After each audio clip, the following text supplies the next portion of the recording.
Bonjour à toutes et à tous, mesdames et messieurs, tout le plaisir est pour nous de vous savoir toujours en notre compagnie pour le programme de tous les dimanches.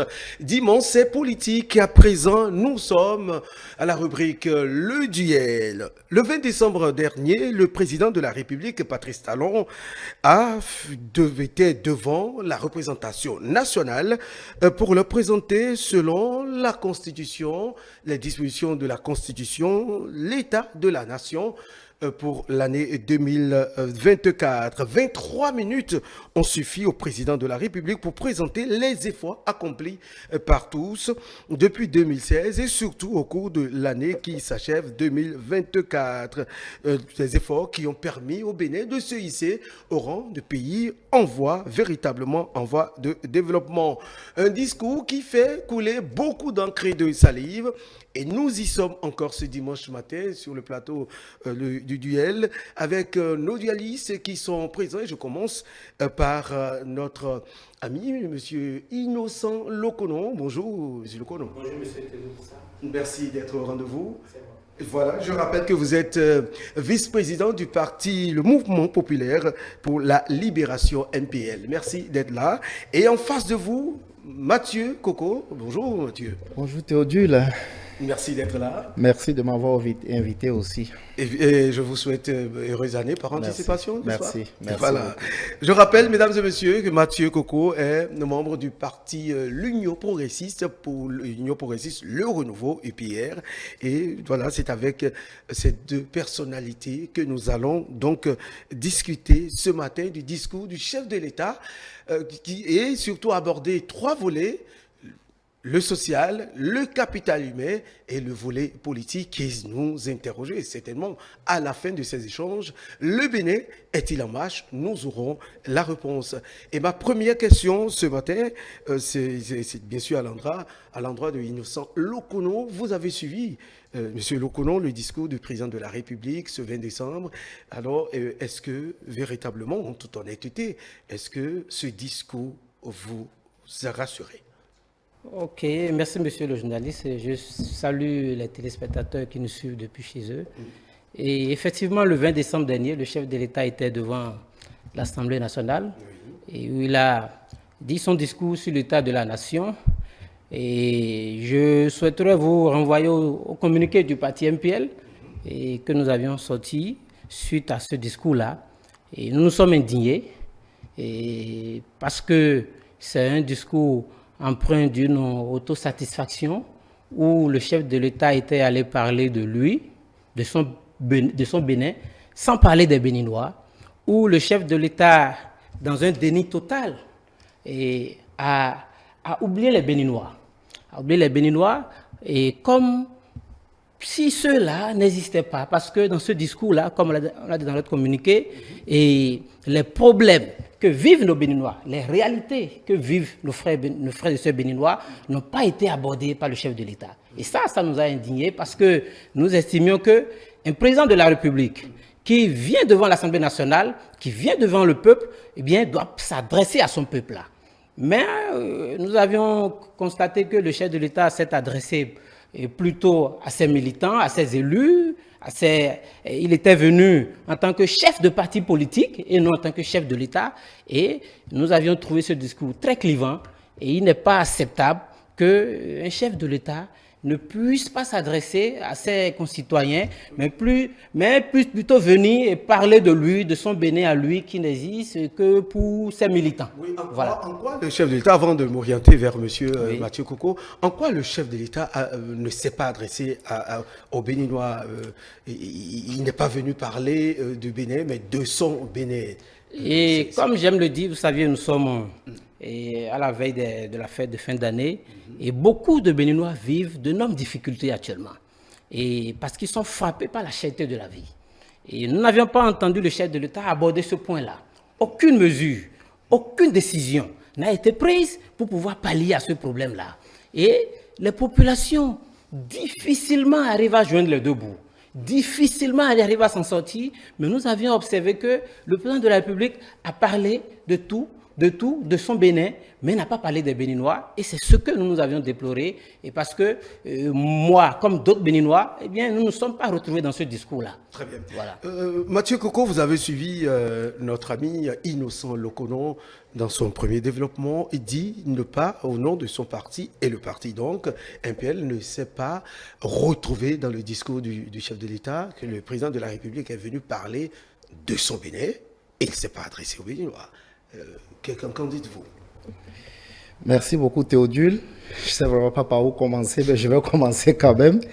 Parce que dans votre introduction, vous l'avez si bien dit que le président de la République s'est adressé à la nation et a fait le bilan des efforts de tous les Béninois.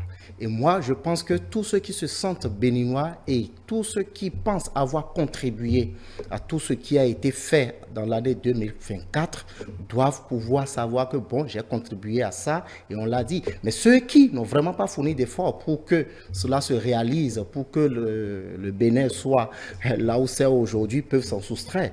Et c'est de leur propre, c'est de leur droit. Parce que si des gens reconnaissent n'avoir pas contribué à ces réalisations, donc c'est de bonne guerre. Moi, je pense aussi qu'à suivre mon ami Innocent Lokono, c'est vrai que beaucoup de personnes font de la politique de l'opposition, j'allais dire, un match où on ne regarde plus son adversaire, un match où on n'écoute plus son adversaire.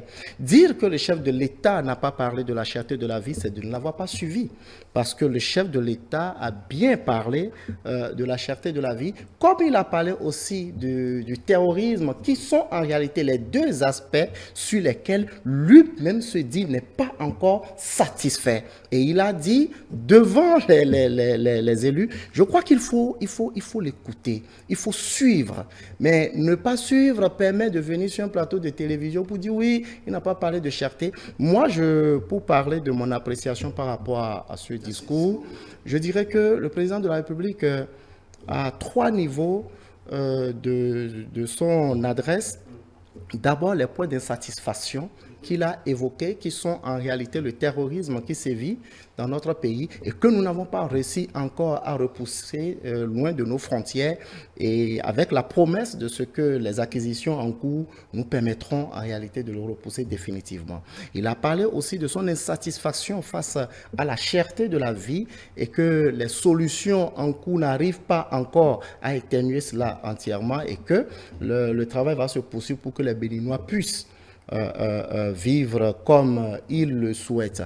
Mais ensuite, il a dit qu'à voir d'où nous venons, est-ce qu'il n'est pas déjà trop tôt de vouloir dire que nous devons être satisfaits sur tous les points? Et d'où nous venons, c'est quoi? C'est là où les innocents ont laissé le pays en 2016 quand le président Patrice Talon le prenait. C'est là où le pays était complètement enfoncé quand Patrice Talon prenait le pouvoir. Donc, dire que le chef de l'État a parlé de son Bénin à lui, nous, on s'est reconnus, on a vu beaucoup de choses qui ont été dites à travers le renforcement du patrimoine immobilier de l'État béninois. Patrice Talon, le président de la République, en a parlé. Et ça, on ne peut pas dire aux Béninois de ne pas voir ça, ils le voient. Et donc, à parler aussi du renforcement du capital humain, comme vous venez de l'annoncer, on va en parler. Tous les Béninois le voient et le voient aisément. Donc, venir se pointer sur un plateau de télévision aisément pour dire que oui, le Bénin dont a parlé le chef de l'État n'est pas le Bénin dans lequel on vit. Bon, tant mieux. Ceci dit que peut-être que certaines personnes vivent au Togo à côté et que nous sommes au Bénin. Très bien. Innocent Lokono, dites-nous, est-ce que on peut dire aujourd'hui que certains Béninois n'ont pas contribué au développement du pays? Est-ce qu'on peut le dire ainsi?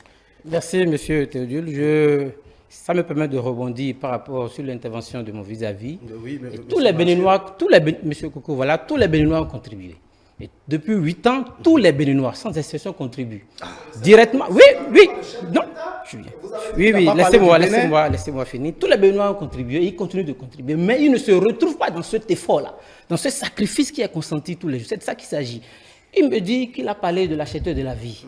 Oui, la cherté de la vie, oui, mais quelle est la solution? Il ne s'agit pas de venir dire cherté, mais depuis 8 ans, le chef de l'État, bien, je vais dire ce régime-là, quelle est la mesure, une mesure phare qui a été prise par ce régime-là pour pallier à ces chertés-là? On n'en voit pas. Quelle est la mesure phare qui a été prise pour permettre à la maman qui est dans ton pas de pouvoir sentir, ah, attention, ah, je peux souffler. On n'en a pas. On n'en a pas, il n'y en a pas. Et c'est de ça qu'il s'agit. Nous parlons du discours du chef de l'État. Il doit faire un bilan et faire des projections. Dans ce bilan-là, nous ne reconnaissons pas. Il ne s'agit pas, vous savez, parler de biens immobiliers, il ne s'agit pas de donner quelques coups de béton pour nous dire que tout va bien au Bénin. Non, il ne s'agit pas de ça. Parce que c'est l'humain qui doit être au centre. C'est le quotidien des Béninois qui nous intéresse, nous. C'est vrai, on nous a parlé de quelques kilomètres asphaltés. Ce n'est pas de ça qu'il s'agit. Ou bien ce n'est pas de ça seulement qu'il s'agit.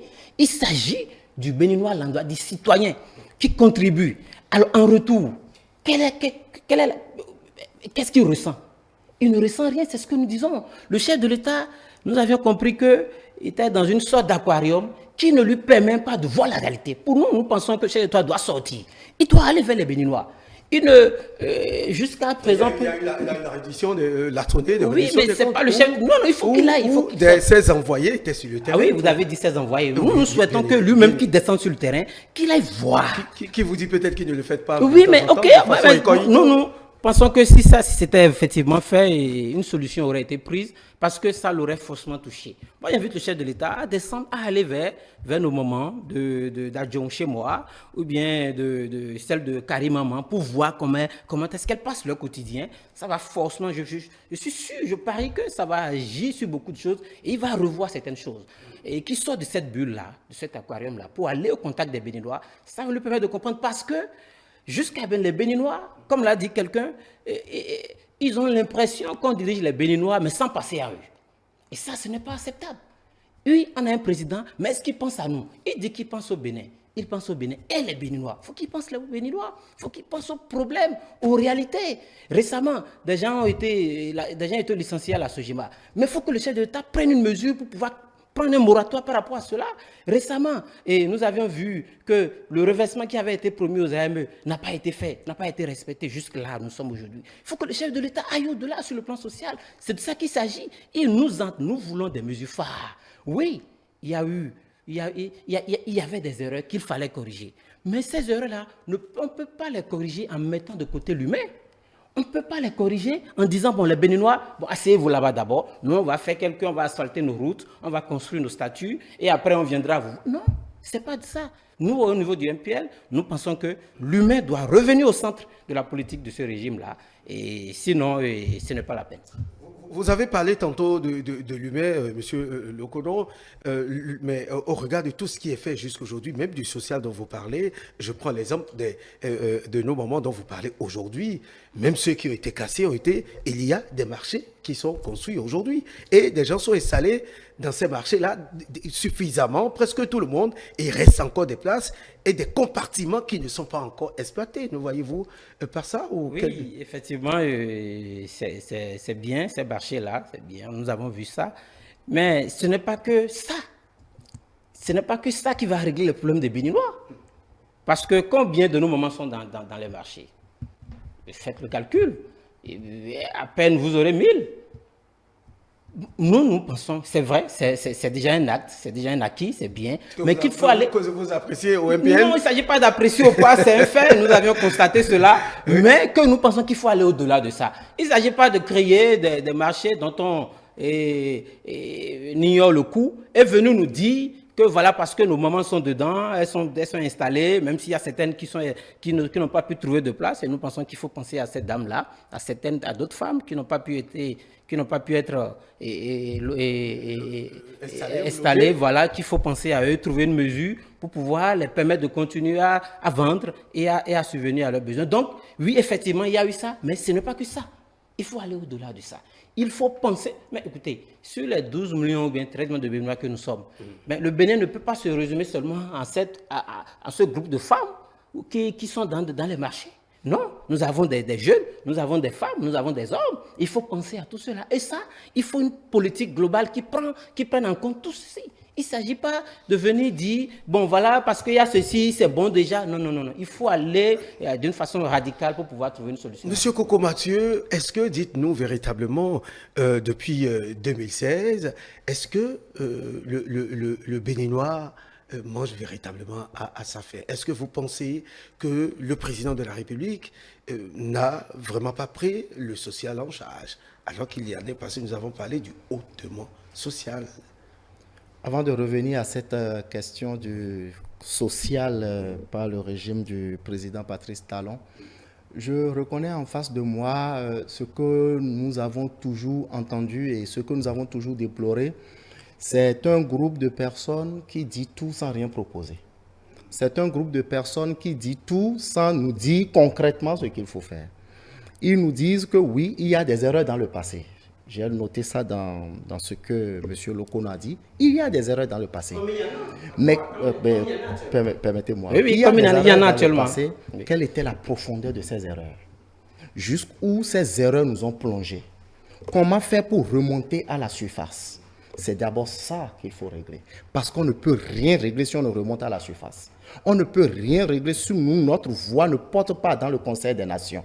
On ne peut rien faire si notre image au-delà de nos frontières est ce que c'était. On ne peut rien faire si les partenaires plient leur bagage et quittent notre pays. C'est à cela, c'est à ce niveau-là qu'on était. Beaucoup de partenaires sont passés. Beaucoup nous ont donné de l'argent pour faire des choses qui ont disparu et ils sont fâchés, ils ont pris la clé des champs et sont partis. Théodule, vous en êtes témoin dans ce pays que beaucoup de partenaires, juste parce qu'il y avait une mauvaise gestion des ressources financières qu'ils ont mis à notre disposition, ont pris la clé des champs et sont partis. Je ne vais pas revenir quand on me dit que oui, quelques coups de béton, ben écoutez, les coups de béton font partie en réalité des résultats que les Béninois espèrent du président Patrice Talon pour le mandat qu'on lui a donné. Alors, moi, je me retrouve en face des gens qui n'ont pas en réalité d'arguments ni les éléments nécessaires pour parler du bilan du président Patrice Talon. Et la seule chose qu'on nous dit souvent, bon, ce n'est pas de ça qu'il est question. Il ne faut pas que ça. On a dit qu'on a construit des marchés. Vous parlez du capital humain. Et il a parlé du capital humain. Je ne sais pas s'il sait ce que nous mettons dans le capital humain. Le capital humain, si on doit le définir simplement, c'est l'ensemble de nos capacités à pouvoir contribuer, à pouvoir produire. Alors, et pour renforcer ce capital humain, ça passe par où? Ça passe par le marché, la construction de ces marchés. Vous pensez que si ces bonnes dames ne sont pas dans une bonne condition pour pouvoir produire, on ne peut pas avoir les impôts. Vous ne pouvez pas continuer, comme vous l'avez fait pendant longtemps, à aller percevoir les impôts dans la boue à Sofla d'Auto, en face du collège CG d'Antopa.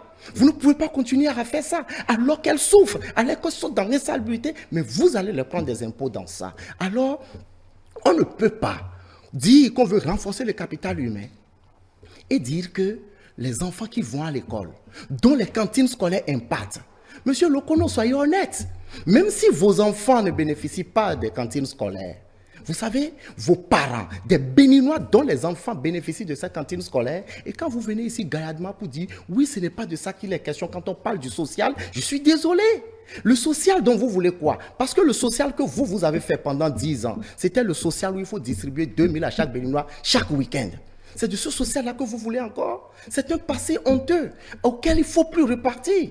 Vous comprenez? Vous ne pouvez pas parler du social parce que vous pensez qu'il faut qu'on appelle M. Lokono ou bien qu'on dit on envoie une lettre à MPL, envoie-nous la liste de vos militants qui vont prendre le microcrédit. Et c'est ça que vous avez fait pendant 10 ans. C'est de ce social-là que vous voulez? Ah non. Je répondrai à la question de Théodule pour dire que le social est bel et bien présent au cœur, le capital humain même au cœur de la gouvernance du président Patrice Talon. Et je vais vous dire pourquoi. Le capital humain, le renforcement du capital humain, c'est déjà lorsque le chef de l'État et le gouvernement œuvrent tous les jours pour améliorer l'accès aux soins de santé pour les Béninois. C'est déjà ça le renforcement du capital humain. Et ça, c'est du social. Le chef de l'État l'a dit dans son discours. On est passé de près de 20% ou bien de 30% à 95% pour l'accès à l'eau potable au Bénin.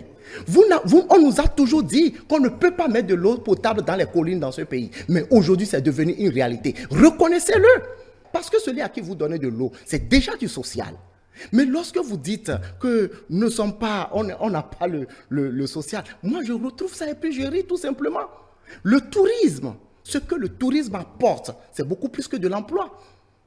Et lorsque votre pays est qualifié un jour comme le pays le plus, comme la première ville, la première destination, parmi les meilleures destinations, mais écoutez, réjouissez-vous. Il y a 10 ans, on ne pouvait pas espérer ça. Moi, je suis dans le tourisme, mon frère. Il y a 10 ans, on ne peut pas l'espérer. Vous qualifiez certaines choses de monuments. Mais quand on vous donne l'opportunité aujourd'hui d'aller à Paris, il y a une seule chose que vous allez faire avant de rentrer, obligatoirement. Ah oui, vous irez à la Tour Eiffel, prendre une photo. Bien sûr, vous irez à la Tour Eiffel forcément, prendre une photo et montrer, et si possible, même mettre ça en profil avant de rentrer au pays. Mais c'est ça. Mais écoutez, ce n'est pas une fausse route. Lorsque vous allez dans certains musées, vous irez toujours. Mais c'est la seule chose que beaucoup de personnes nous disent et nous montrent. Aujourd'hui, le Bénin aussi a un point central où toute personne, même les Béninois à l'interne, doivent faire l'effort et dire que oui, je dois aller visiter cet espace avant de quitter le Bénin. Voilà en réalité autant de choses qui font que nous faisons partie des meilleures destinations. Ok? Et puis, lorsqu'on parle du social, le social, ce n'est pas... Ne nous amenez pas toujours à faire le social comme vous l'avez fait. Le social comme vous l'avez fait, c'est ça qui a fait que la route à Promisérité à Djong jusqu'à Pérekpo est dégradée en train d'être reprise, alors que cela a été achevé en 2011. En 2011, non, je crois que c'était... Oui, c'était bien sûr. Bien sûr, en 2011. Mais c'est en train d'être reprise. C'est parce que vous avez fait ce type de social-là que la route à Kassato Boyko est en train d'être reprise. Mais nous n'allons pas continuer toujours à reprendre au nom du social. Au nom du social, c'est parce que vous permettez à ce que l'argent, les ressources destinées pour développer le pays soient partagées à vos militants, simplement et sûrement. Et c'est ce qui a été fait pendant longtemps. Tous les samedis, vous distribuez 2000. Et c'est ça, on ne peut plus continuer comme ça, monsieur Lokono. Nous allons changer de paradigme, nous allons maintenir ce cap-là parce que finalement, effectivement, le Bénin a retrouvé son chemin. Le chemin qui doit le conduire vers le développement. Et vraiment, c'est irréversible. Il ne faut pas se retourner de là. Il faut continuer. Très bien. Oui, monsieur Lokono qui fait beaucoup de gestes déjà parce que vous avez envie de réagir. Mais une question avant de vous laisser répondre, réagir par rapport au développement de monsieur Mathieu Koko. Mais dites-nous, est-ce que depuis 2016, y a-t-il le Béninois qu'on a déclaré qui peut-être a perdu la vie et décidé, par faute de nourriture, qui n'a jamais mangé et qui en est mort une fois?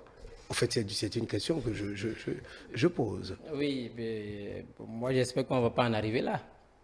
J'espère qu'on n'en arriverait pas là. Parce qu'il ne s'agit pas de ça. Il faut pas qu'on en arrive là avant de voilà. Donc maintenant, je suis surpris de voir que tout va bien au Bénin, selon vis-à-vis. Parce qu'il nous a présenté un tableau et presque à la limite paradisiaque où le Bénin, c'est le pays où tout va très bien. Non, ce n'est pas vrai. Ce n'est pas vrai. C'est de votre Bénin dont il s'agit. Bon, et puis, j'ouvre une parenthèse rapidement. Moi, je suis du MPL. Si vous aviez des choses à reprocher aux gens d'hier, je pense que vous pouvez les inviter pour qu'ils puissent les reprocher. Nous n'avons jamais été aux affaires. Donc voilà, donc c'est une précision très importante. Voilà, non. Oui, nous sommes de l'opposition. Non, c'est pas vrai. Non, c'est important pour ne pas créer la confusion. Prenez l'ensemble de ceux qui constituent MPL, de ceux qui dirigent MPL. Prenez l'ensemble de ceux qui dirigent MPL. Je vous dis, quand vous prenez l'ensemble de ceux qui dirigent MPL, il y en a qui ont activement contribué à enfoncer le Bénin dans les insuffisances dont vous avez parlé. Et je vous dis que le parti MPL n'a jamais dirigé le Bénin. Ah d'accord. Pour le moment. Voilà, pour le moment, jusqu'à là où nous vous parlons. Cela arrivera, mais pour le moment, ça n'a pas été. Mais aujourd'hui, voilà. Donc nous n'avons pas un passé à solder. Voilà, c'est très important de le préciser. Mais vous faites partie du cadre de concertation. Vous faites partie du cadre de concertation. Bien sûr. Et donc, désormais, tous ceux qui... Et puis mieux, ceux-là, même ceux-là que vous qualifiez, et avec tous les mots que je ne vais pas reprendre ici, mais la plupart sont toujours avec vous. Ah ben, si on les cherche, on les trouvera, on les verra avec vous, à vos côtés, aux côtés du président Talon, dans son gouvernement. Ils sont ministres, qui députés, qui ministres, parce qu'ils sont toujours là. Et ceux-là, ces régimistes-là, sont toujours là avec vous. Et donc, si vous voulez vraiment, je pense que ce sont vos militants, même au sein de votre parti UPR, ils sont pleins dedans. Donc, je pense que la question, ou bien ces diatribes-là devaient peut-être leur est adressée. Et puis, parlons de propositions. Mais on n'en a pas encore là. Quand il s'agira de proposer, nous avons des propositions concrètes sur toutes ces questions-là. Alors, voilà. Puisque nous y sommes et nous parlons du social et du développement du capital humain. Oui. Tout à l'heure, dans mon intervention, je disais qu'il fallait créer une sorte de moratoire pour mettre fin à tous ces licenciements que nous observions. Et ça peut le faire, ça peut se faire. C'est une mesure sociale phare qu'on peut prendre pour dire, bon voilà, dans les structures de l'État, dans les structures étatiques, eh bien, nous mettons fin à tout licenciement. Il n'y aura plus de licenciement. Il faut qu'on arrête. Déjà qu'on n'en crée pas assez, mais le peu qui est là, on est en train, depuis 8 ans, on est en train de les détruire. Et nous pensons qu'il faut un moratoire pour ça, au niveau des structures de l'État, pour pouvoir arrêter ces licenciements-là. Comme on l'a vu, il y a une série, la dernière en date, c'est au niveau de la SOGEBA. Voilà. Monsieur Lekono, dans tout pays, il y a des licenciements qui interviennent, ça dépend c'est la dynamique Oui, et le contexte actuel, le contexte actuel, nous pensons qu'avec la crise économique qui sévit actuellement, il faut mettre fin à cela d'abord. Ne serait-ce que pour quelques années, pour permettre à ceux-là de souffler. C'est très important que ce soit ceux qui sont au port. Ceux des pères de famille que vous retrouvez sur la route, pas les seuls. C'est pas bien. C'est pas de ce Bénin-là que nous voulons. Et puis le Bénin n'a pas commencé en 2016. Non, le Bénin existait depuis. Ce que M. Patrice Talon est en train de faire, il le fera, il partira, quelqu'un d'autre viendra. Donc vous parlez comme si tout ce qui a été fait avant 2016, eh bien, devait être peint en noir. Non, on ne peut pas peindre ce tableau-là en noir. Parce que le Bénin a commencé bien avant M. Patrice Talon, et mieux par rapport à tout ce qui a été dit. Je reviens au discours sur l'état de la nation. Surtout sur le volet social et capital humain. Voilà, le volet social. Le volet social. C'est très important. Parce que quand on quitte le social pour aller vers le capital humain, mais vous dites, oui, c'est vrai, les gens doivent produire, ils doivent participer à la création de la richesse. Vous voulez que les gens consomment s'ils n'ont pas de l'argent, parce que la consommation, plus elle est élevée, plus c'est des dividendes dans la caisse de l'État. Les gens n'ont pas, ils n'ont rien pour aller acheter. Vous voulez qu'ils créent ça comment? Des travailleurs qui sont licenciés là, vous voulez qu'ils participent à l'effort commun. Mais ceux-là, l'État n'hésite pas chaque fois à les pressurer parce que des impôts sont créés chaque jour. Mais parallèlement à ça, rien n'est créé pour créer cette richesse-là. Vous dites qu'ils doivent participer normalement dans les marchés. Effectivement, mais celles qui sont dans les marchés, elles vont participer puisqu'elles vendent. Et celles qui n'en ont pas de place, et ceux qui n'ont pas de travail, vous voulez qu'ils participent comment? Alors que le peu d'emplois qui étaient là avant 2016, eh bien, ce régime a passé tout son temps à les détruire. À les détruire, et les gens se sont retrouvés à la maison sans rien, Mais écoutez, moi je l'ai dit tout à l'heure, et le Bénin des Béninois, apparemment, n'est pas celui de ce régime-là. Parce que, comme je l'ai dit, cette bulle-là les empêche de voir la réalité. C'est normal, parce que chaque régime, souvent, quand il vient, eh bien, voilà, il pense que tout va bien. Nous disons que ça ne va pas. Ça ne va pas parce que les Béninois en ont marre. Ils sont fatigués. Ils sont fatigués des réformes antisociales ultra-libérales que ce régime ne cesse de pouvoir mettre en place depuis 2016. Et tout ce que nous leur demandons, un moratoire par rapport au licenciement. En attendant que peut-être, dans les 17 mois, 16 mois qui restent, peut-être une véritable politique sociale, le hautement social, peut-être pourrait enfin commencer. Sinon, jusque-là, on n'y voit rien. Quelques questions à vous, M. Lekono, avant d'en arriver à M. Coco. Oui, est-ce que, peut-être, vous l'avez bien dit tout à l'heure, vous êtes de la commune d'Adioum. Est-ce que dans votre commune d'Adioum, y a-t-il pas des femmes qui ont bénéficié de microcrédit à l'AFIA? Y a-t-il pas des femmes ou bien des foyers, des localités qui n'ont pas bénéficié de l'électricité, de l'eau? Est-ce qu'il n'y a pas des jeunes filles, des écoles qui sont impactées par les cantines scolaires, etc. Autant de questions que je voudrais vous poser. Je prends l'exemple de votre localité dont vous venez. Effectivement que tout ce que vous avez cité là s'observe partout. Mais je dis tout à l'heure que ce n'est pas suffisant. Ce n'est pas assez.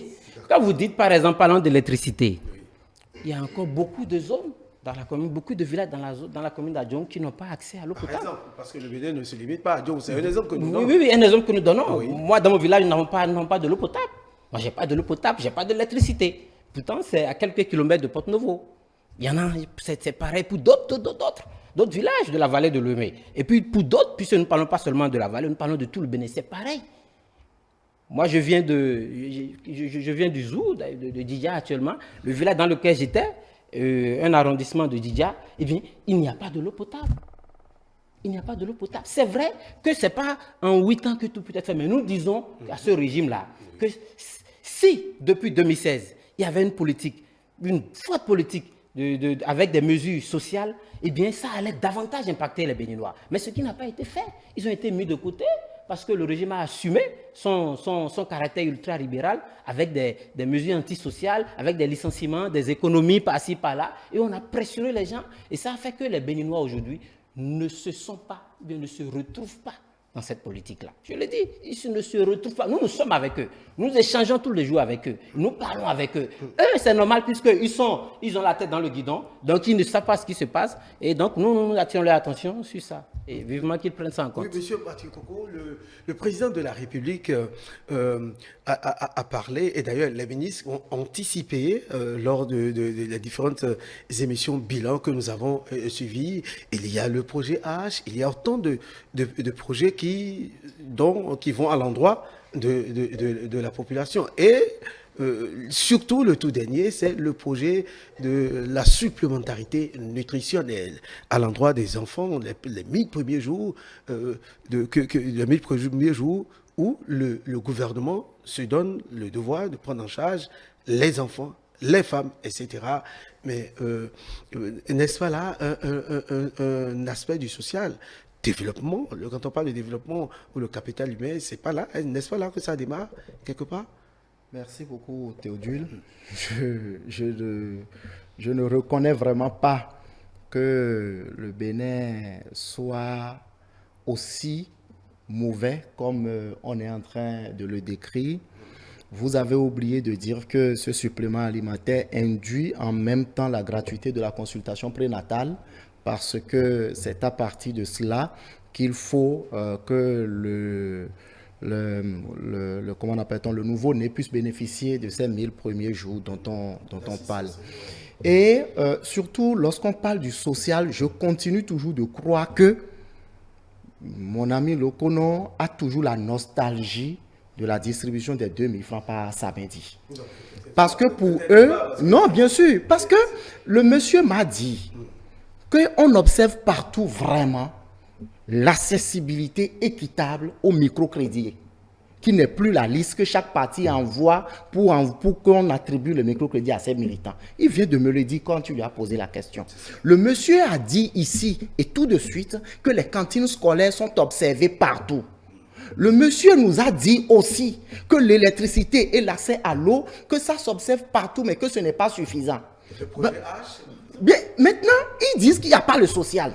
Ils n'ont qu'à nous dire finalement ce qu'ils mettent dans le social. Mais je ne comprends pas.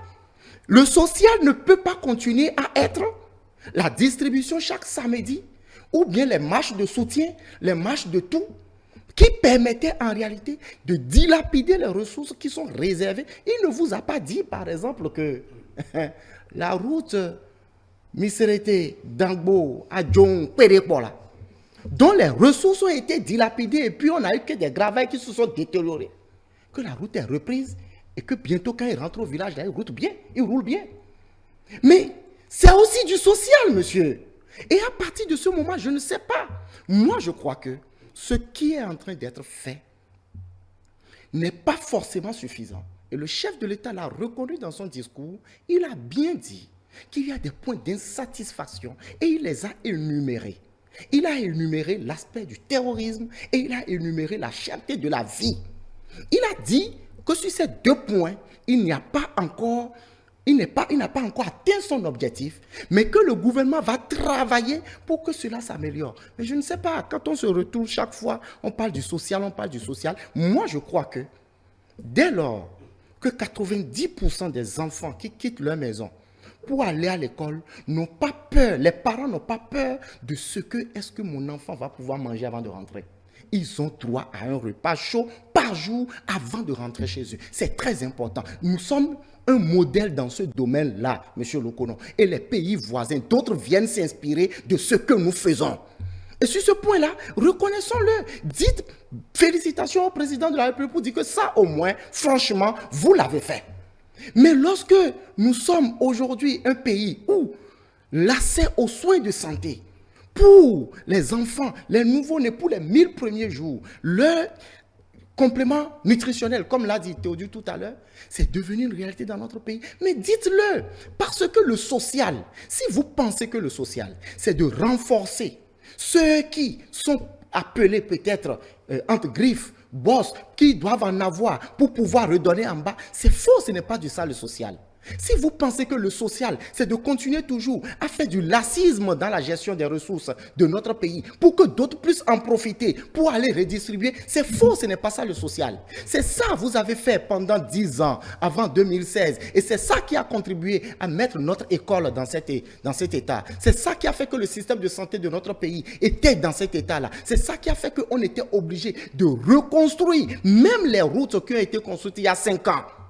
C'est pas normal. On ne peut pas continuer comme ça. Donc, votre affaire de social, quand vous voulez en parler, dites-nous concrètement. Parce que chaque fois qu'on vient, oui, le volet social, plus personne ne comprend. Lorsque tu me dis que les microcrédits, oui, c'est bien fait. Lorsque tu me dis que les cantines scolaires, oui, c'est une réalité. Lorsque tu me dis que l'accès à l'eau potable, oui, ça s'améliore. Lorsque tu me dis que l'électricité, oui, ça s'améliore. Finalement, ce que vous mettez dans le social, dites-nous le bien pour que nous puissions comprendre. Parce que moi, lorsqu'on me parle de licenciement, ils ont parlé de Sogema. Monsieur Lokono, la Sogema n'existe plus. Ou bien vous ne savez pas. La Sogema n'existe plus. C'est maintenant, nous avons l'ANAGEM. C'est une nouvelle agence. Et à partir de ce moment-là, l'agence dont nous parlons aujourd'hui n'est plus la Sogema. Donc, si à partir du moment où une nouvelle agence a été créée, ça a besoin de ressources humaines plus adaptées à ça, et que ceux qui étaient à la Sogema ne répondent pas à ça, mais vous voulez quoi? Donc, dans votre méthode de gouvernance, si on vous remettait le pays, ah oui, faisons, ou bien les gens n'ont plus besoin d'eux, ou bien il n'y a pas ce chose-là, il faut les maintenir, les payer un salaire. Moi, je ne sais pas, quand on parle de moratoire, je voudrais aussi que vous m'expliquiez un peu bien votre affaire de moratoire. Parce que je ne sais pas, moi aussi je peux demander de moratoire pour autre chose. Parce que vous demandez de moratoire pour les licenciements, d'autres personnes peuvent demander de moratoire pour autre chose. Hein. Donc, je crois que le président Patrice Talon, comme il a su bien dire dans le discours, le Bénin à retrouver son chemin pour aller vers le développement. Et pour aller vers le développement, il y a forcément des œufs à casser. Pour aller vers le développement, il y a forcément du sacrifice à faire. Et ce sacrifice, ce n'est pas pour 2 personnes, ce n'est pas pour une personne, c'est pour toute la nation béninoise, c'est pour tout le monde, c'est tout le monde qui doit y contribuer. Et c'est ce qui est en train d'être fait. Réjouissons-nous de ce que notre pays est en train de gagner des points à l'international. Réjouissons-nous de ce que notre pays est bien noté par les structures qui sont appelées à nous accompagner. Réjouissons-nous parce qu'aujourd'hui, le Bénin peut lever des fonds dont il a besoin sur le plan international. Tout cela, c'est pourquoi? C'est parce qu'il y a la bonne gouvernance. Tout cela, c'est pourquoi? C'est parce qu'on sait que lorsque nous venons chercher des fonds, on ne va pas faire des t-shirts pour marcher avec. Tout cela, c'est parce que les gens, ils sont en train de voir les résultats que nous produisons. Et on sait que les résultats que nous produisons sont à la hauteur de ce que nous demandons. Donc, il n'y a pas de raison que le Bénin ne soit pas bien noté. Donc, pour tout le reste, je crois que quelqu'un qui est de l'opposition, c'est clair, les amis vont lui dire, écoute, pourquoi tu as applaudi le chef de l'État? Pourquoi tu as accepté que c'est bon? Non, ce n'est pas ça. Quand c'est bien, il faut dire que c'est bien. Et un vrai opposant, c'est quelqu'un qui développe une nouvelle politique par rapport à la politique qui existe pour dire comment ça peut être mieux fait. Et un vrai opposant, c'est celui-là qui doit pouvoir. Et moi, je vous suivais depuis, vous n'avez pas encore soulevé des points qui vont me permettre de ne pas parler. C'est celui-là qui doit pouvoir identifier ce qui va mal et toucher ce point-là. Et lorsqu'il finit de toucher ce point, il nous dit, en temps normal, voilà le résultat qui devait être produit si c'était fait, si c'était fait ça. L'opposant n'est pas celui, ce n'est pas celui qui détruit son pays. L'opposant, non, c'est M. Coco. L'opposant, ce n'est pas celui qui détruit. L'opposant, c'est celui qui, en face de ceux qui gouvernent, disent, ça, ce n'est pas bien. Voilà comment on devait faire pour que ça soit meilleur. Très bien, merci, M. Mathieu. Coco, vous l'avez suivi. Allez-y pour votre... Monsieur Coco. Il garde ses leçons d'opposants parce que moi, nous n'avons pas besoin. Nous ne sommes pas dans le déni. Nous ne sommes pas dans le déni. Tout à l'heure, j'ai dit oui, il y a des choses qui s'observent, mais que ce n'est pas suffisant. Ce n'est pas assez. Voilà. C'est de ça qu'il s'agit. Et non, il ne s'agit pas de venir ici pour applaudir. Non. L'électricité, le délaissage continue. Nous pensons qu'il faut faire davantage. Il faut faire davantage. Il faut aller plus loin parce que ce n'est pas suffisant. Ce n'est pas assez. Et que si jusque-là, après 8 ans, on continue d'observer ce qu'on observe, et nous pensons qu'à un moment donné, le régime doit se dire, mais attention, attention, j'ai pris l'exemple du délestage. Moi, dans ma zone, les coupures n'ont pas cessé. C'est vrai que nous dépendons de certains pays voisins et autres, mais nous pensons que par rapport à ce que ce régime nous avait dit en 2016, après 8 ans, on ne devrait pas être là aujourd'hui, là où on en est aujourd'hui. Pour nous, c'est une sorte d'échec dans ce secteur-là spécifiquement. Alors, je voudrais dire les chiffres. Tout à l'heure, il disait qu'à l'international, eh bien, le Bénin, non, mais écoutez, vous voyez, on ne va pas se cacher derrière des chiffres qu'on nous jette à la figure. Et ces chiffres-là, peut-être, masquent les réalités que nous vivons. Quand on dit le Bénin est ceci, le Bénin est cela.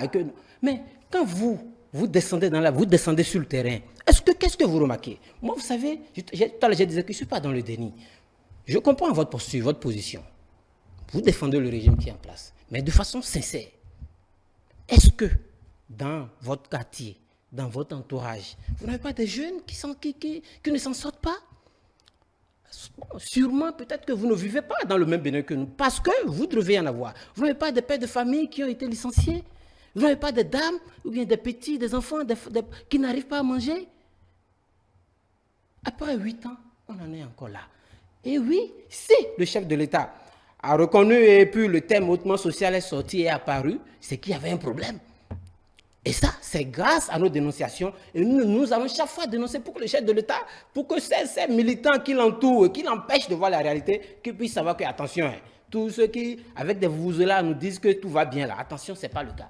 C'est pourquoi tout à l'heure, je disais au chef de l'État, Monsieur le Président, descendez dans les quartiers, descendez auprès des Béninois, allez vers les Béninois. Moi, l'image que nous dénonçons, c'est de voir le chef de l'État à des endroits festifs où voilà, et que contrairement à cela, il y a des Béninois qui végètent dans la misère. On ne l'a jamais vu, voilà, avec ces Béninois-là, mais on le voit souvent dans des endroits festifs. Non. Nous pensons que, oui, ceux-là aussi sont des Béninois, mais il y a aussi d'autres Béninois qui ont besoin de lui parler, de lui dire, ah, président, ça ne va pas. Vous n'allez quand même pas interdire au président de la République de mener sa vie privée, Ah, mais c'est privé, mais nous, on a accès à ça, ce n'est plus privé alors. Bon, alors, si vous avez d'autres points à développer, je vous laisse le faire. Je vais finir en disant qu'il y a un problème, il y a un manque de volonté politique sur ce plan-là. Des efforts, quelques brins d'efforts sont faits, mais ce n'est pas suffisant. Parce que tant que les Béninois auront eu ces difficultés-là, et que nous, en tout cas à notre niveau, pour ceux qui sont avec nous, voilà, avec les militants, avec nos concitoyens, nous voyons cela, eh bien non. Parce que tous les jours, il y a des gens qui nous interpellent, il y a des sollicitations. Il y a des gens, président, il y a ceci, il y a cela, des gens qui à l'hôpital à qui on a empêché de rentrer chez eux et qui ont appelé pour dire venez nous aider. Des gens à ceci, je n'arrive pas, je dois des mois de loyer parce que j'ai plus de boulot. Nous pensons qu'il faut une volonté politique pour aller au-delà de ce qui se fait actuellement. On peut le faire s'il s'agit d'une volonté politique. Et c'est ce que nous appelons nos Très bien. Mais dites-nous, Monsieur Leconon, que dites-vous du projet de la supplémentation nutritionnelle des 1000 premiers jours dont le président Patrice Talon a parlé? Ça a été lancé en novembre. Il est revenu dans son discours. Qu'en pensez-vous? C'est-à-dire que peut-être bientôt, votre femme, je ne sais pas, je lui dis, si votre femme est enceinte, le nouveau-né bénéficiera de cette supplémentation nutritionnelle comme bien d'autres Béninois. Mais comment expliquez-vous, quelle appréciation faites-vous de ce vaste projet? Oui, je l'ai suivi, j'ai suivi le chef de l'État annoncer cette mesure-là. Et c'est une mesure qu'on avait déjà observée sous l'ancien régime. On avait observé un tel projet. Et oui, avec des suppléments alimentaires qui étaient distribués. C'est bien. Nous estimons qu'il faut aller plus loin, comme je le dis. Et ça, voilà, c'en est un. Il faut aller plus loin. Mais là où le bas blesse, c'est que si on en est arrivé là, c'est qu'on a constaté qu'il y a un problème d'alimentation au niveau de nos enfants. C'est qu'on a commenté qu'il y a un problème de sous-alimentation au niveau des nouveau-nés. Parce que s'il n'y avait pas ce problème-là, on n'allait pas trouver cette solution-là. Et ça dénote de la situation dans laquelle nous sommes aujourd'hui dans le pays. Et de la malnutrition qui s'observe aujourd'hui au niveau des enfants, au niveau dans les zones reculées. Et ça, nous pensons qu'il faut cette mesure-là aille encore, touche plus de Béninois, que ça ne s'arrête pas juste à quelques hôpitaux, bien quelques centres de santé, mais que tous les Béninois, tous ces petits-enfants-là aient accès à cette mesure-là, et pour que nous ne puissions plus observer des cas de kwashiorkor, comme on l'observe dans certaines zones de malnutrition un peu dans le pays. Voilà. Alors, Monsieur Koko, le président de la République, et là nous abordons le volet politique qui a été vraiment, vraiment fait, mais j'ai bien envie, si vous le permettez, Monsieur Koko, de poser la question à Monsieur Lokono.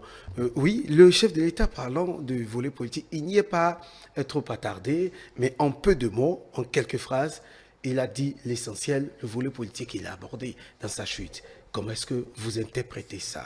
Est-ce que ce n'est pas... est-ce que vous êtes prêt pour qu'on retourne dans le passé politique, la réforme du parti, du sixième partisan et tout ce que nous avons engrangé, ne sont-elles pas des réformes de nature à permettre l'existence peut-être du MPL? C'est le journaliste qui parle. Oui, merci Monsieur Théodule. Et nous sommes jeunes au niveau du MPL, nous sommes des jeunes, comme notre président, le président Espérance TV, et nous regardons devant. Nous regardons devant, nous avançons, et nous pensons que, par rapport au discours, à la chute du chef de l'État, sa chute dans son discours, il aurait dû nous en passer de cela. Il aurait dû nous faire économie de cette chute-là, parce que, je l'ai dit tout à l'heure à l'entame, que moi j'ai entendu un chef de parti politique parler sur un ton menaçant à ses enfants.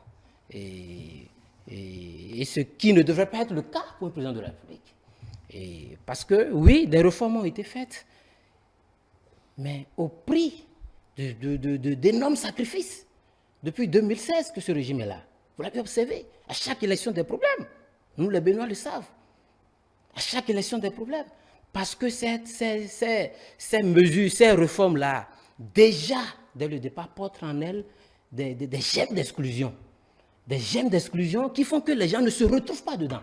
Comme aux élections de 2019, comme aux élections de 2020, comme aux élections de 2021. Et nous pensons qu'il faut que cela change. Et le chef de l'État, dans son discours, a balayé totalement du revers de la main et le compromis politique, le dialogue politique. Nous pensons que tout doit se régler par le dialogue. Et le premier qui doit incarner cela, c'est le chef de l'État. Mais on n'a pas entendu le chef de l'État prôner ça dans son discours. C'est pas possible. Il faut que le chef de l'État, nous pensons que dans les prochains jours, qu'il prenne une mesure dans ce sens-là. Parce que nous sommes pour le dialogue. Et nous pensons que ces réformes-là ont montré leur insuffisance sur certains aspects et qu'il faut que tous les Béninois puissent les réunir, voilà, pour pouvoir ensemble trouver des solutions. Tout à l'heure, je disais, nous nous regardons devant. Nous ne sommes pas partisans d'un passé, voilà, mais nous pensons qu'il faut aller devant et qu'il ne faut pas faire ces réformes-là. Mais cela ne doit pas être fait par le régime seul. Il faut que tous les Béninois, les opposants, la société civile, les syndicalistes, tous ceux de la diaspora, qui soient réunis autour de ces réformes-là, et que chacun apporte sa pierre à l'édifice. Parce que ça doit reconnaître que ces réformes que nous avions faites depuis 2016, ont quand même créé des problèmes, ont créé des clivages, et qu'il faille que tout le monde puisse enfin se retrouver autour, au travers des assises nationales, nous puissions nous retrouver pour pouvoir dire, ah oui, c'est bon, mais à tel niveau-là, et si on faisait cela, à ceci, et si on faisait cela, parce que le président de la République ne peut pas être dans la poursuite d'être le plus intelligent, le seul intelligent. Non, ce n'est pas possible. Nous sommes 12 millions. Nous sommes 12 millions. Il faut que tout cela... ou le parti MPL. Écoutez, nous pensons qu'il faut que tous les Béninois puissent quand même apporter leur pierre à l'édifice. Et au niveau du cadre de concertation, nous avions fait des propositions. Le MPL est membre fondateur de ce cadre-là, est membre de ce cadre-là. Le président Espérance TV est deuxième vice-coordonnateur de ce cadre-là. Et nous pensons que, au niveau du cadre de concertation, nous avions fait des propositions. Nous avions consulté l'UPR, nous avons consulté tous les partis. Et hier, on était chez le ministre de la Justice, nous avons fait le point. Et nous pensons qu'il faut que ce que nous avons proposé, que ces choses-là soient lues et par le chef de l'État, et qu'il prenne connaissance de cela et qu'il invite les opposants, qu'il invite la société civile pour que nous puissions vraiment, en 2026, éviter de retomber dans les travers d'hier. Monsieur Coco, vous l'avez suivi oui. La parole. Oui, vous avez suivi notre ami Lokono. Oui, le volet politique, le volet politique que le chef de l'État a abordé, beaucoup n'ont peut-être pas apprécié. Est-ce que vous avez la même lecture des choses? Est-ce que c'était un ton sur un ton menaçant? Vous avez la même lecture, un ton menaçant que le chef de l'État C'est vrai que je n'aurai pas vraiment le temps pour revenir sur tout ce que M. Lokono a dit. Oui. Sa conclusion sur le volet social, je ne le partageais pas du tout. D'accord. Bon, maintenant, puisque nous sommes déjà dans le volet politique, on va en parler. Oui. Je dirais que le chef de l'État a dit en réalité ce qu'il vit. Souvent, lorsque vous parlez de ce que vous vivez directement, vous êtes la seule personne qui subit véritablement. D'accord? Il a dit ce qu'il vit. Le chef de l'État a parlé de compromis, il a parlé aussi de pression, il a parlé de beaucoup de choses sur ce volet politique. Effectivement, mais il n'y a pas de réforme qui soit applaudie, M. Lokono. Les gens, comme vous l'avez dit, vous êtes jeune, vous êtes en politique, mais des gens sont dérangés de ce que le système soit bouleversé, de ce que le système soit changé. Et ça ne les arrange pas parce que ça permettait, c'était un fonds de commerce pour certains, d'être députés de telle localité. Donc, tout ce qui doit se passer là, il faut qu'on aille les voir parce qu'il y avait des micro-partis et c'est ça qui leur permettait d'être forts. Lorsqu'on a changé ça, ça n'a pas forcément été du goût de ces personnes-là. Et la pression continue. Mais M. Lokono, vous êtes démocrate et j'espère que le parti MPL est démocrate. Parce que dans une démocratie, une loi, c'est quoi? Une loi, c'est un processus. Et lorsque le processus a abouti, c'est le vote de la loi, l'aboutissement.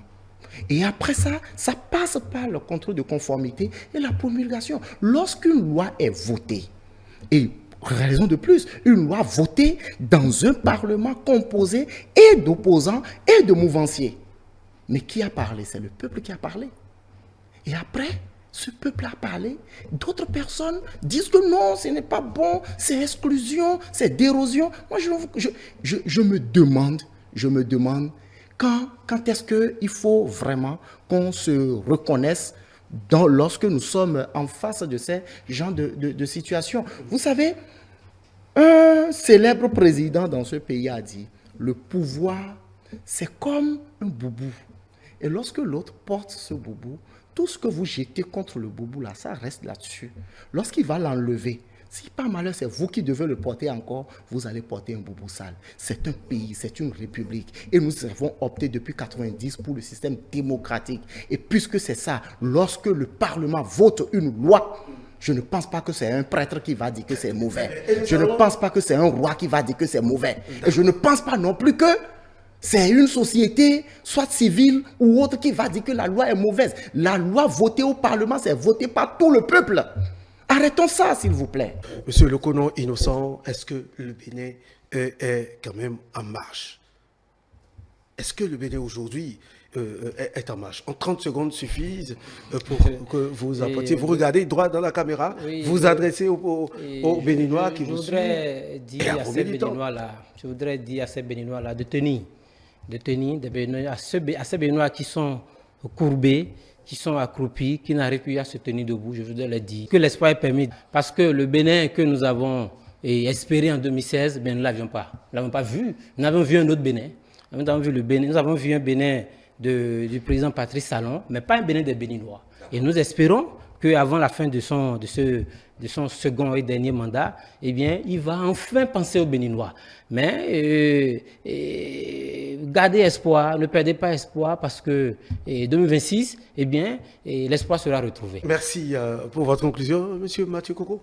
Merci. Je crois que M. Lokono n'est pas en train de se contredire, hein, parce que tout à l'heure, il nous a reconnu au moins qu'il y a des choses qui marchent, mais qu'il faut plus. Donc, si ça marche et qu'il faut plus, c'est que le Bénin est en marche.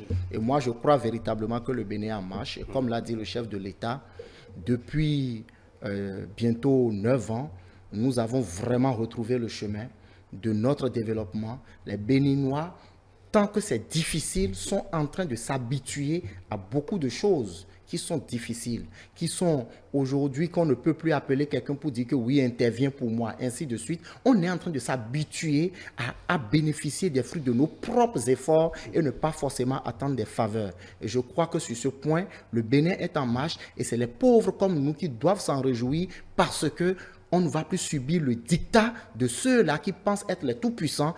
Désormais, nous avons les mêmes chances quand nous allons au concours, nous avons les mêmes chances quand nous allons à l'hôpital, nous avons les mêmes chances quand nous allons partout dans le pays. Et je crois qu'il est question maintenant de renforcer cela. Il est question maintenant de faire en sorte qu'on ne se retourne plus dans ce passé honteux où c'est ceux qui sont plus forts qui font la loi. Merci à vous, chez Luis Innocent Lokonon, vice-président du parti MPL, et Mathieu Coco, membre du parti UP Le Renouveau. C'était avec eux que nous avons animé le plateau, le duel de ce dimanche. Mesdames et messieurs, merci de nous avoir suivis. Prenez toujours du plaisir à nous suivre sur l'ensemble de nos canaux digitaux. Dimanche politique se poursuit. Merci et bon dimanche. Et par anticipation, bonne année à tous.